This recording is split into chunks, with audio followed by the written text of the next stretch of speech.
Okay. This should be live. Okay, so hello everyone.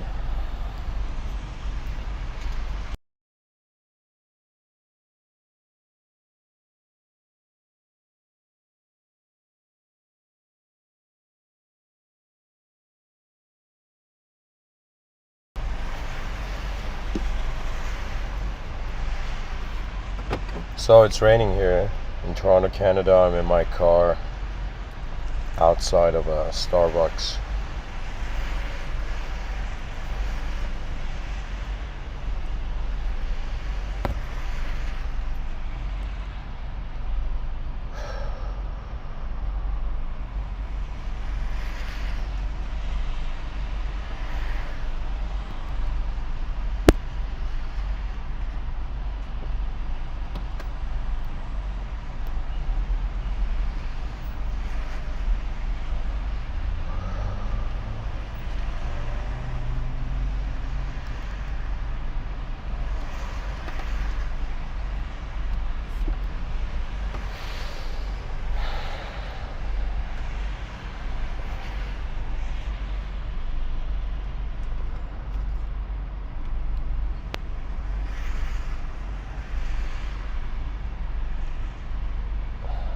Okay.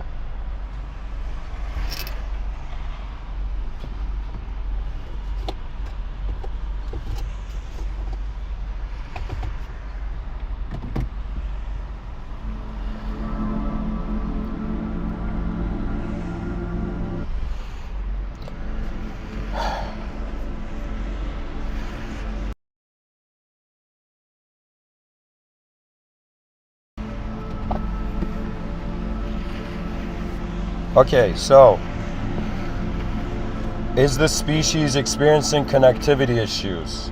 You know, I was thinking that sometimes we experience connectivity issues with our phones. You know, I've experienced a lot when it comes to live streaming. But I thought about it, what if the brain is an antenna and what it's receiving as reality is its signal? And could it be that the brain, being an antenna, based on how our intent towards the world is, can kind of suggest like what it receives, right? So what I'm saying is that there's many ways to look at life, but ultimately if you want to interact with reality subjectively, you have to decide upon it. This is what children, believe it or not, even myself as a child, I remember, right? The biggest challenge or the most intense thing was to make a decision, right, about my own destiny at a point where I didn't know what was going on, you know? But years later, so what I'm trying to say is, and I'll fearlessly tell you, when I was younger, I was scared of making decisions. I was scared of making decisions. I didn't trust the outer realm, so I was this introverted kid. And so think of it as if, like, let me tell you what's hilarious. These are the ways. When a child is born, okay, it depends on its nature, of course, and it's how it's being raised into the world.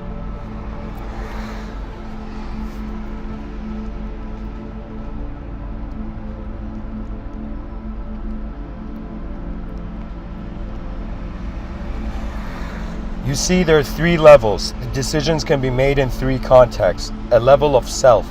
You can make decisions about yourself. Okay? You can make decisions about others, the species. Alright? And then third, you can make decisions about the world. When you're a young kid, you're learning to make decisions for yourself. Okay? When you get older, let's say, I don't know, you pass the age of 25. In yoga, they say the first 25 years of life is learning.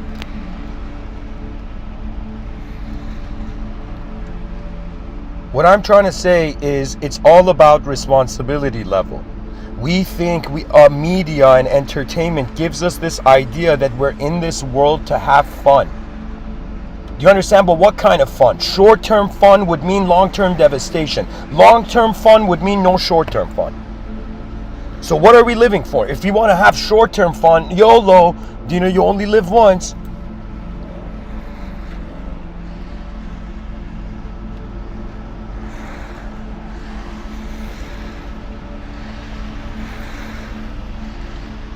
I remember I saw this video.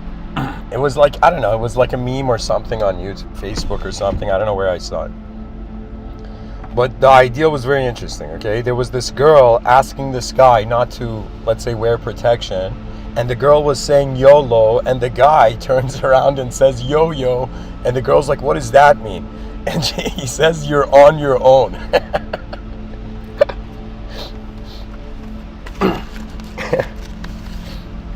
Savage, but the harshness of reality. Anyways, what I'm trying to say is that we should start treating ourselves as mechanisms that receive reality, do something with it, then express it. If I was to give a comment on how I see my own talks, that's pretty much it.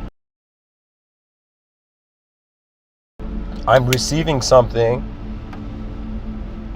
from the outer realms, I'm interacting with it in my inner realms.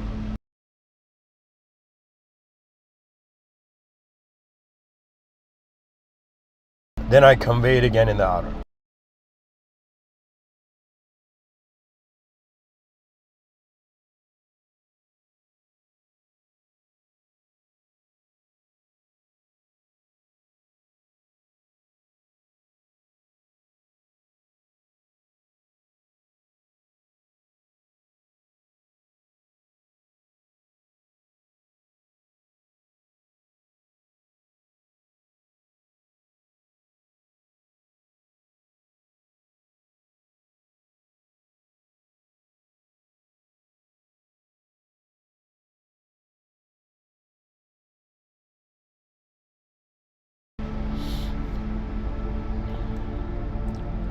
So,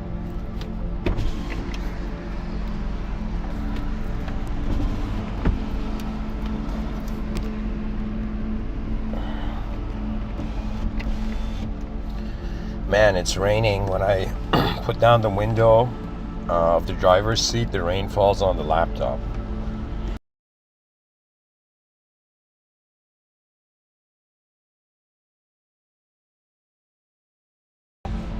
Okay, anyways. So let me see here. I've written a bunch of sentences here. I think it's worthy to kind of explain these. So one is the species experiencing connectivity issues. If you were a satellite, are you experiencing connectivity issues? Could there be other ways that you can exist in the moment where you receive more out of life? Wonder about this yourself.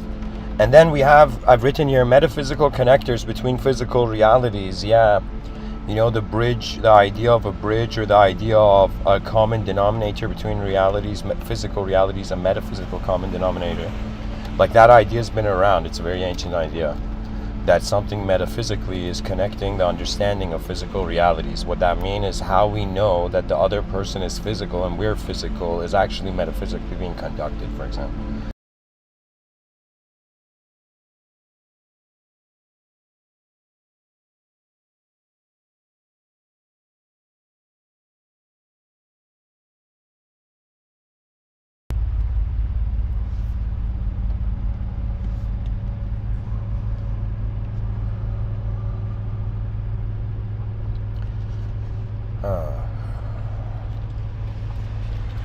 And then I've written, I wanted to actually change the title to this, but I thought, no.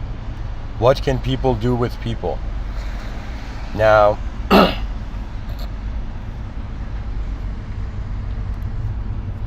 okay, this song's kind of trippy. Hold on, guys.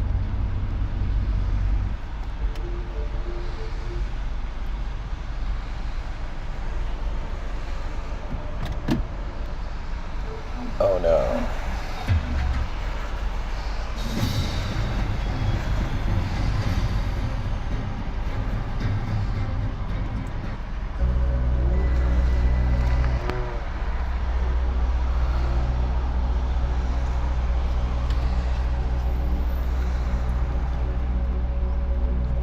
What can people do with people depends on how people see people. Okay? If you see people as just objects, your mind may only process the moment as if you can do only physical things with them. If you see people as non-physical, right, your mind may open up to having non-physical interactions with them. Do you know? One of the most important moments in my life was when my father told me that when he started seeing people as souls, his relationship with people changed. And I wondered, he said this a long time ago, but I remember, thinking about it and being like, okay, what is it that's changing when I consider someone to be a soul? But then I realized a soul is neither an object or subject. So to consider an individual to be a soul is to consider them having a potential of influence in the realm that goes beyond object and subjective means. Right? So that means if I treat you as an object, I'm going to think of physical things to do. Let's go play soccer. If I treat you as a non-physical entity, I'll be like, okay, let's sit down, grab a bunch of paper, get a designers group, and then start designing, start brainstorming, all of that, non-physical activity. But when it comes to the idea of the soul, like what can a bunch of souls do? That's the hilarious thing. The soul is in some sense an activator of subjective momentum for an object. Okay?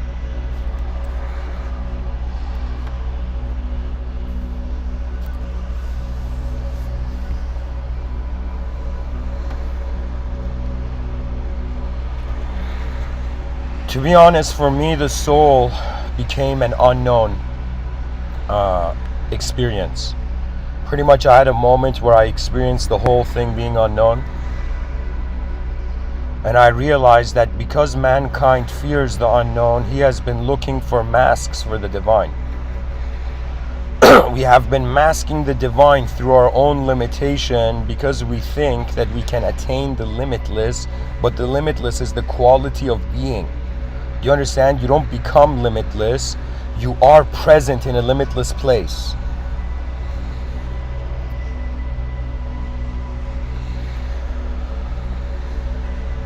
What I mean by this is there is so much existence that it's kind of bizarre for us to think that it's just for humans, right? So what are the options? We think like, is this world for humans? Then we think, okay, if it's not for humans, then who's it for?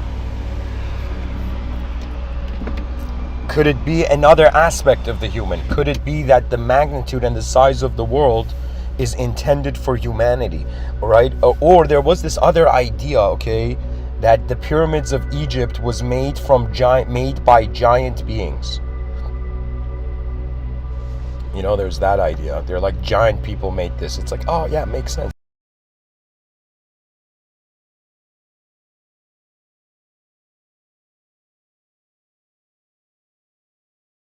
I'm pretty sure anybody who looks at like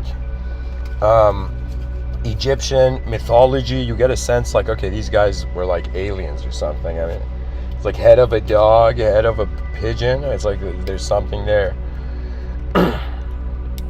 So it could be that imagine an advanced extraterrestrial species has an ability to enlarge beings.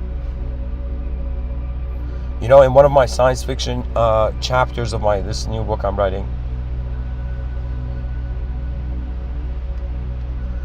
there is a genius inventor who sees that the population, I think I said in the year 2133, I don't know what year exactly I said.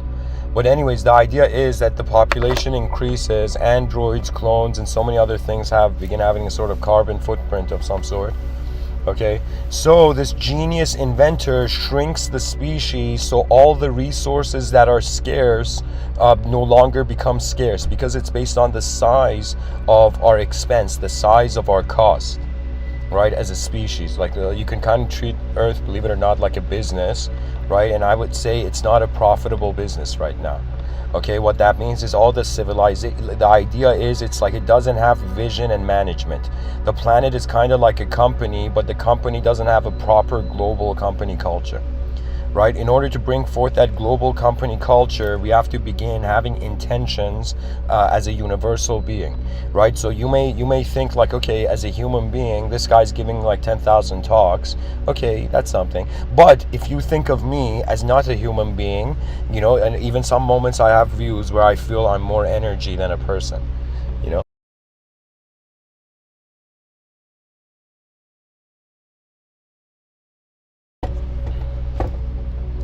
The secrets of this world, or I should say differently, the secrets of the intelligence of this world have to do with how your attention is being present. Everything is this. Everything is this. Success on this planet is concentration. Do you know the only reason I've been able to give these many talks? Because some part of me concentrated on the questions I was asking earlier.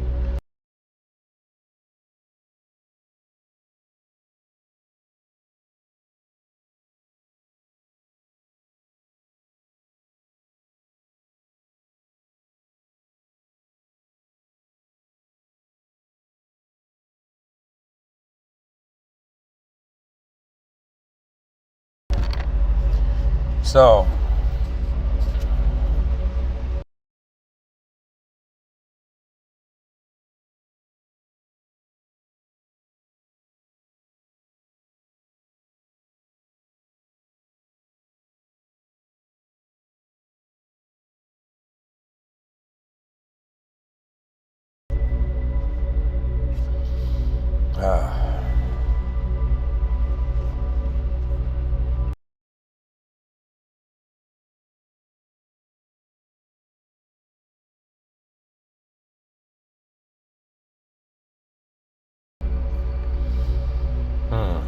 okay.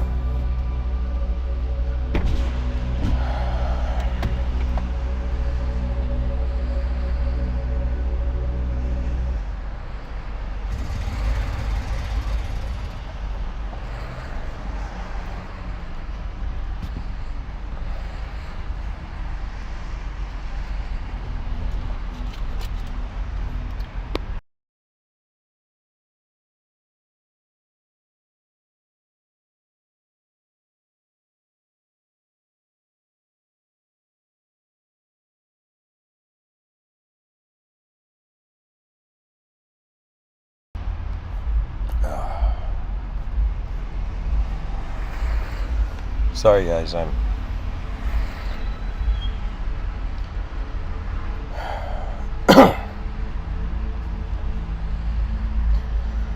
me see, what can I say here? So, is the species experiencing connectivity issues? We experience connectivity issues, when there's an issue in what's connecting us to reality. Right now, I would say the connectivity of human beings is through language. We connect with other human beings through our discourse, through our speech. And how do we connect? What is connecting between two human beings? Okay, there's this idea that if something is real to you and if something is real to others, there's an opportunity to create a third world where we're both walking in. So really, when human beings communicate, it's not that they actually understand who each other is. The human, to be a human seems to be a very egotistical activity. You treat yourself as a shape, and then this shape is interacting with other shapes, right?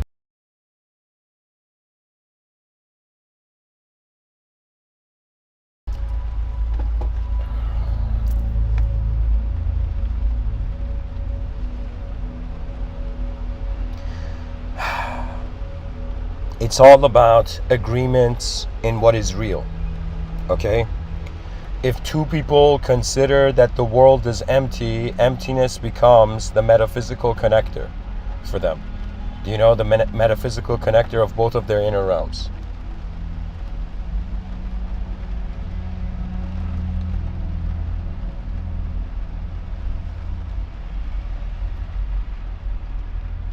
You know what's crazy, guys? I think I should go sit in the passenger seat because the rain's hitting from the other side. Whatever.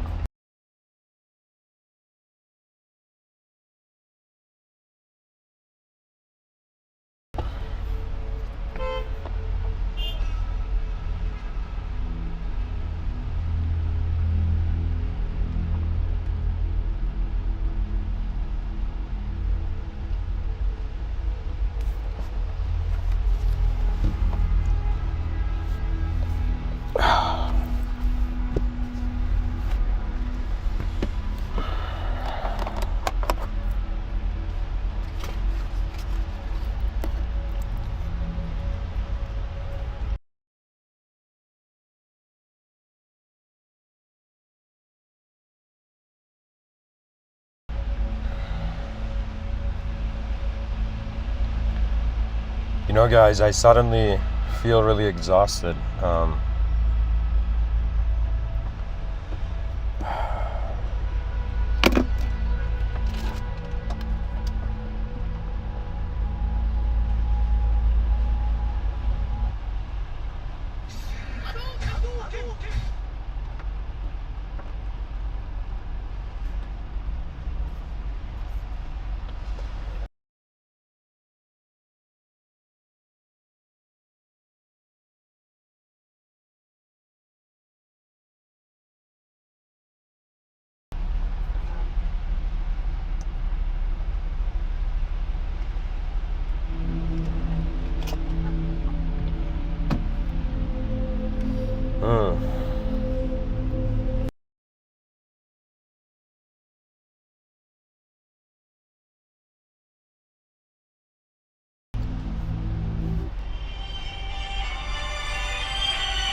You know what? I'm going to turn off the music.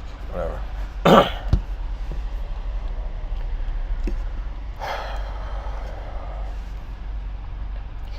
Metaphysical connectors between physical reality.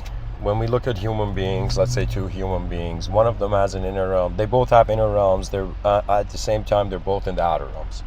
Human beings can anytime connect with any other human being through what they see in the outer realms. A lot of our senses of, let's say, whether you like someone or dislike someone is based on how they're actually looking at the world, right?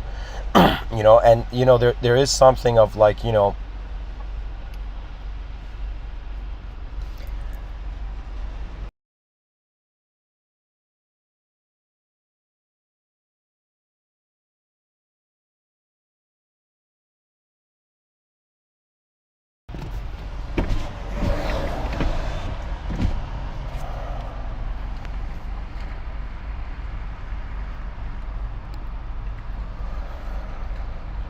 pretty much the idea is that when you're younger, I think you're changing your inner realms to adjust to the outer realms.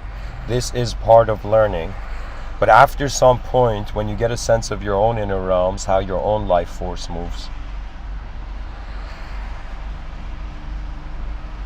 then the inner realms, its experience, it has a sort of stability that it doesn't change as often. Do you know, once you know, the idea is it's like when you rely on your own power, if you just realize that there's one being who's always going to be with you. Doesn't matter this life, other lives, whenever. But the point of consciousness is that consciousness is aware of itself, therefore not being alone. So being conscious is an incredible strategy to make sure no being is alone if they are alone. What that means is you are with yourself. Not only have you entered this life to meet new people and other worlds, you've also entered this life to meet yourself for the first time. Every time I give these talks, I get to see a part of me that I hadn't seen before.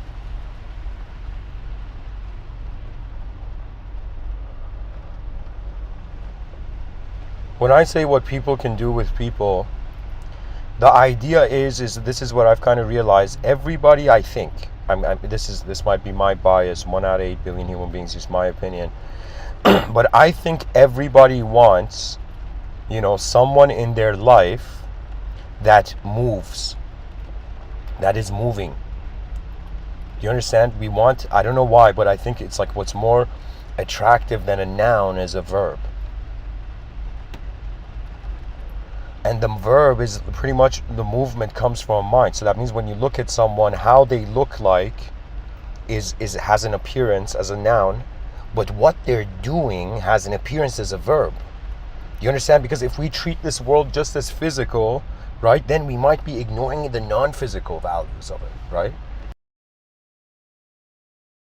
Do you understand? If we are physical, then why don't they put the death penalty for everybody?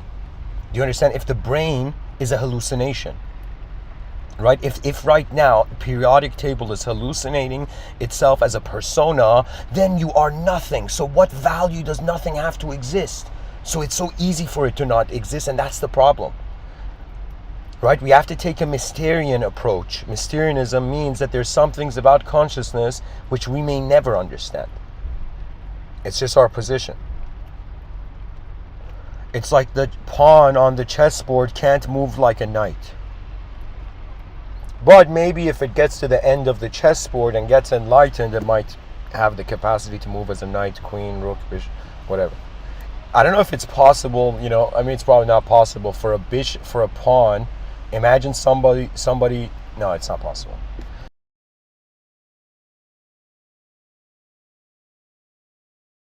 I was thinking if a pawn could become like another pawn,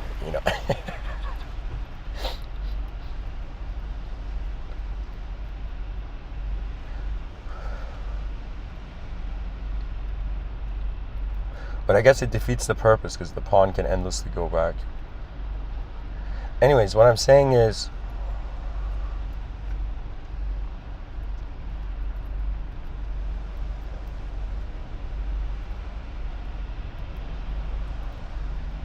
I've really wondered about what is moving here, what is doing anything at all here, and what can it even do if it is something. Okay, the advantage we have is that we're being something, so there's something to look at. We're like at that point, the species hasn't solved the problem, but we're looking at the problem. See, consciousness means you've noticed the problem of a cosmic magnitude. Right? Consciousness is noticing that it's the small and the big. That's how it's starting, right? If we were the big and the small, that would be a completely different relationship. Do you understand? Because we identify as the effect of truth, we think we are a simulation. But what if you are causally true? What that means is, imagine something was caused, right? But that cause never changed. That's really what the idea of God is, right? Think about it. Something that's uncaused, uncreated, created itself and everything. Or, didn't even create itself. It was uncreated. Do you understand? We think this world starts from bottom up, going up to the highest levels. And the highest levels, you're like an admin. The lowest level, you're like a member in a Discord group, right? So when you become an admin, what is your experience? Your experience is not like to be to be a member. The responsibility of administering something means that you're actually being who you are in the future when you're responsible. That means if I choose to be responsible for something that's going to happen tomorrow, okay, that's me being my future self, being confident that I will be my future self. What we don't realize, this is very important. This is also another reason I stopped using a lot of derogatory words, like just unnecessary words, because I realize we are programming. We're literally right now, who I'm being is being a memory. It will be a memory for my future self. Right now, my relationship with my past self is I am the future of who I was yesterday, but my relationship with my future self is I'm the memory of who I will be tomorrow. So I have this view that maybe right now I can't contact my future self, but I am being the memory of my future self. So if my future self remembers me right now, I can contact my future self. If my future self remembers me. Do you understand what I'm saying? I'm saying, okay, here, I'll give you, I'll say it again. Imagine yesterday, okay, we have a person, this person, oh God. I'm pretty much saying, if right now I am the future self of who I was yesterday, and if from my future self I can remember my past self, then there can be this argument, who I will be tomorrow, if that self remembers me now, I am contacting my future self. You see, Mr. Within is that guy saying, oh, humanity, you liked past lives? Adorable. You liked present lives? Adorable. It's future lives. That's why we have minds. The mind is here to be responsible, and not just responsible. Your mind is your future. Where are you accessing the future? Where is it happening?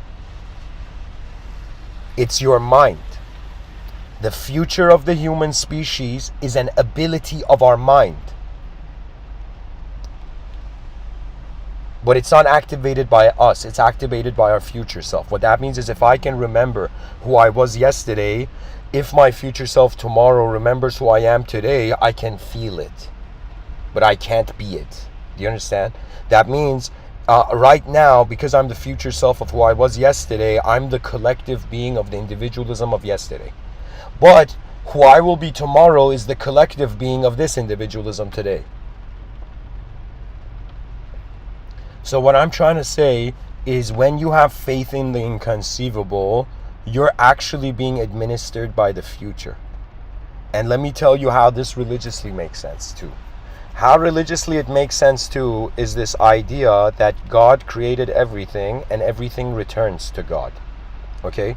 If everything returns to God, it's another way of saying all the masses, myriad of individual forms and beings, are all going back to one future self. So what this means is that the future self of all souls is God, the past self of all souls is God, the present self of all souls is God. So do you understand? It's like a coin. It's like how Plato even caught on to it. He said time is the moving image of eternity. What does that mean? That means in the same moment you're experiencing the passage of time. Oh man, look at my Rolex. I don't have a Rolex, guys. This is a fake watch I'm wearing.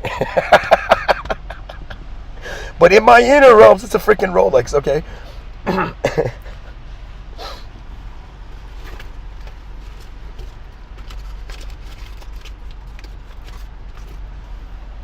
People don't know, in my inner realms, I'm inviting, everybody in the planet to my fictional house.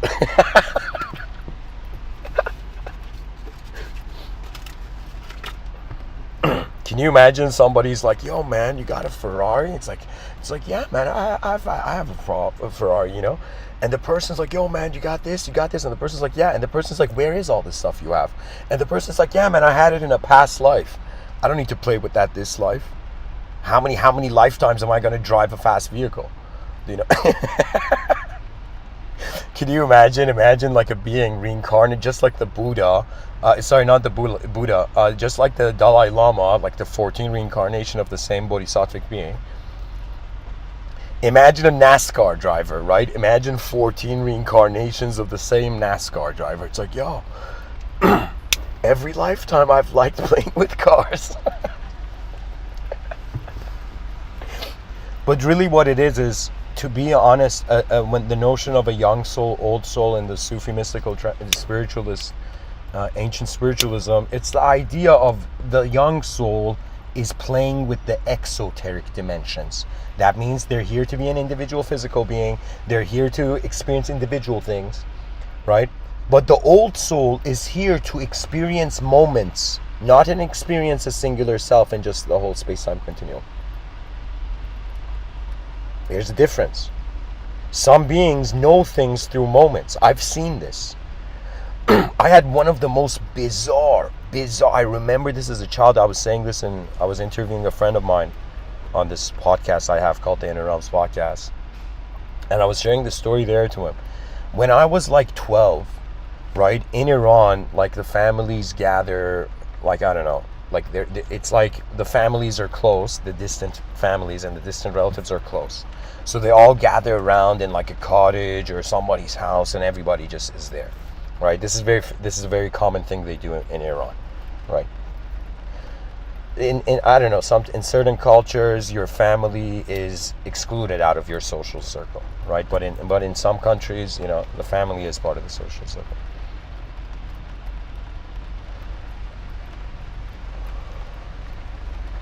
So anyways, what happens is there was this guy, my grandfather's friend, his name was Haji Sanaga.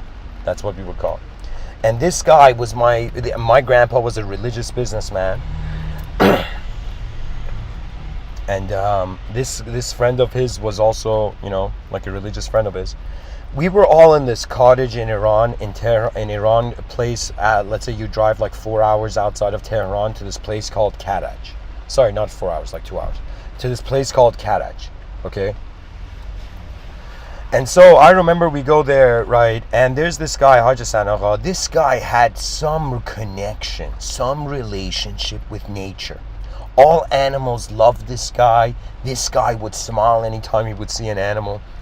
And one thing happens, I'll never forget this. So the family's there. I think my dad and some of my uncles are creating kebab or something. They have something called a mangal, right? So I don't know what it's called in English, but pretty much you know it's like a barbecue. They were barbecuing things, right? And this guy, he's going in. He's like in nature. He calls me for a second. Right, and in Iran, okay, anyways, I'll keep that for another talk. But there's a purity in behavioralism in the culture due to the theocratical nature of the laws of the realm, laws of the land.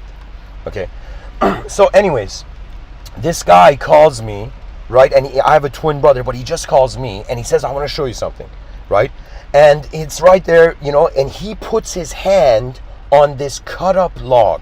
So imagine this tree has fallen, the log is there.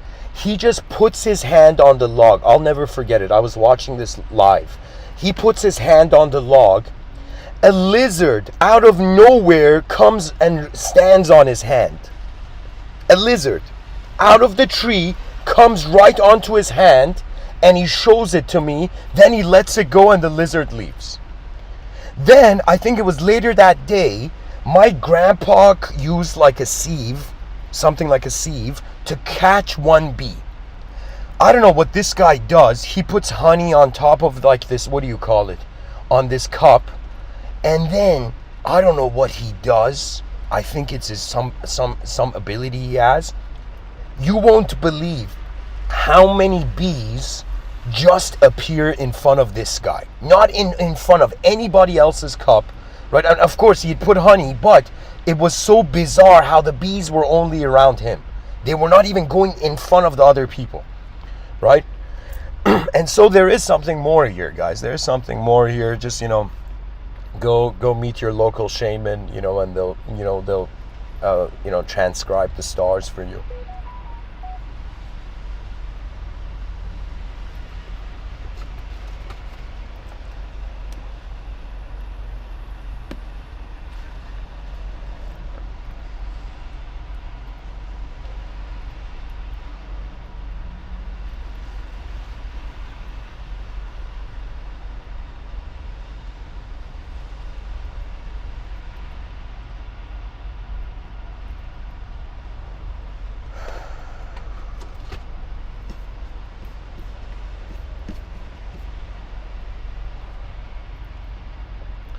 So, what does that mean? That means this is something that, many people have said. There are those among you on this planet who are in the know.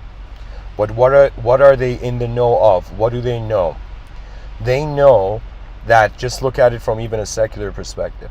If energy cannot be created or destroyed, but it changes from form to form, if you are an energetic being, right? That means the idea of energy is the idea of the soul without without personality. Strip away the idea of personality from a soul, and instead of it being a transmigratory attention that travels through it's like you're a soul that doesn't die but goes on body hopping from life to life in the Buddhist and yogic view. But in the secular view, you're an energy cannot be created or destroyed but changes from form to form. So they've literally taken the idea of the soul and just made it into energy.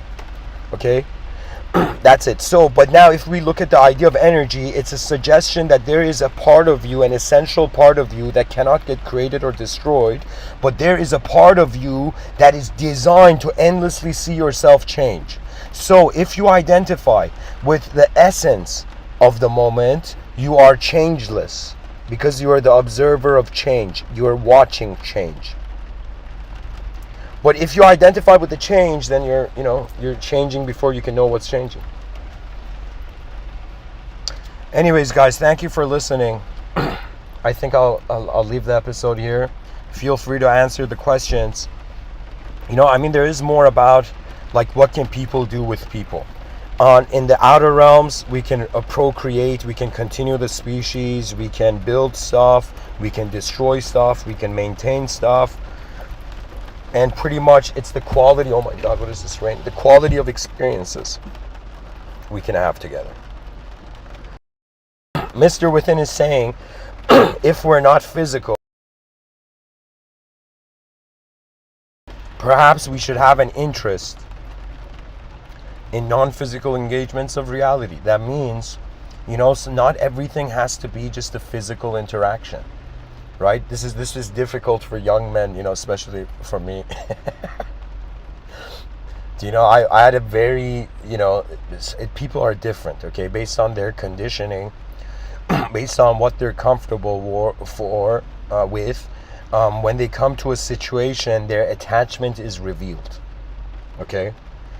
Anybody pushed to a certain limit, suddenly all the things you're attached to are revealed. Why? Because you get emotional. You get emotional because the inner realms is trying to hold something a certain way, and when the outer realms changes it, you're like, what the hell, man? Or what the heaven, man?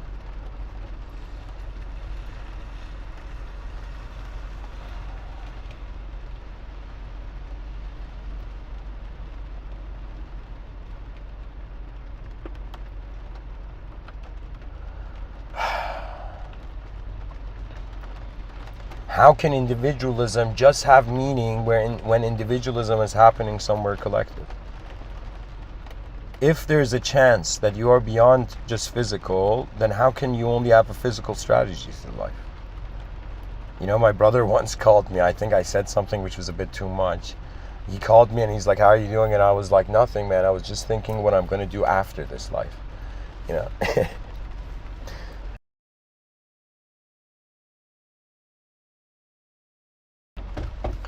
Anyways, guys, thank you for listening. You are part of the greatness of the human species. That's why you look human. You have assembled and you have come to be part of the most advanced thing that's going on in this universal sector. Live honorably. Understand that people are not your memories. They're not your impressions. It took me a while, but I realized any impression I have of someone is wrong.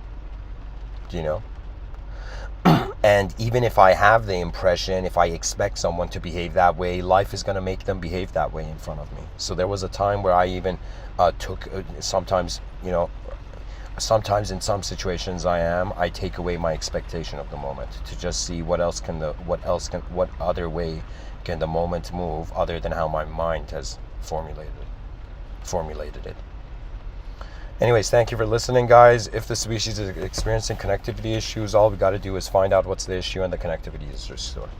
Okay, and Mr.Within is saying the clue, and it's not just me, it's the continental philosophers as well, that language seems to be a very big clue in where our troubles are beginning. When somebody says, I have a problem, I'm suffering, it's a story.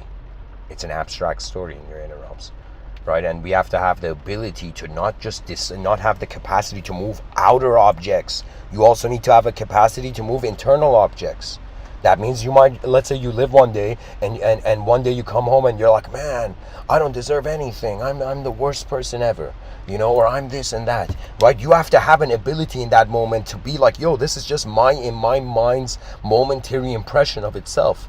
If I take this seriously, it'll be unnecessary energy wasting, right? So you have an ability to also choose how you see yourself. And that's why experiencing and being truthful is very valuable, because you get to see your own karma. Anyways, guys, thank you for listening. Rise, mankind, rise. Answer the questions below. Namaste. Answer the questions in the episode. Blessings.